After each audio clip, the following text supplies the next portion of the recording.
ഒരു വഴിയിലൂടെ നടന്നു പോകുമ്പോൾ മൂസാ നബി അലൈഹിസ്സലാം ഒരാളെ കണ്ടു. അയാളുടെ ശരീരത്തിൻ്റെ പല അവയവങ്ങൾക്ക് രോഗം വന്നിട്ടുണ്ട്. മൂസാ നബി അലൈഹിസ്സലാം അള്ളാഹിൻ്റെ അടുത്ത് ചോദിച്ചു, അയാൾ നിനക്ക് നന്നായി ഇബാദത്ത് ചെയ്യുന്ന ആളല്ലേ? അതെ.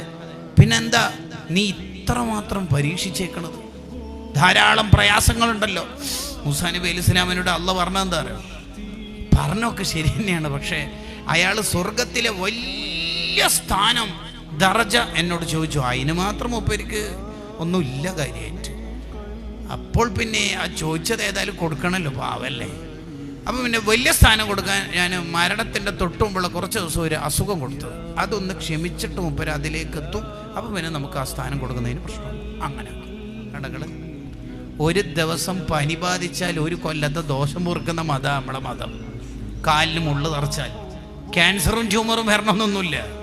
നമുക്ക് കുടുംബത്തെ ഓർത്തിട്ട് ചെറിയൊരു ടെൻഷൻ, നാളെയാണല്ലോ ഭാര്യൻ്റെ ഓപ്പറേഷൻ, എന്ത് ചെയ്യറേ, ഇത്ര ക്യാഷും ആണല്ലോ, മക്കൾ സ്കൂൾ തുറക്കലായല്ലോ, യൂണിഫോമും ഇൻസ്ട്രുമെൻറ്റ് ബോക്സും ടിഫിനും എല്ലാം പാടാകുമ്പോൾ അത്യാവശ്യം ചിലവുണ്ടല്ലോ, എന്ത് ചെയ്യും? അങ്ങനെ മനസ്സിൽ ടെൻഷനാകുമ്പോൾ പൊറുക്കുന്ന ദോഷങ്ങളുണ്ട് ഇസ്ലാമിൽ.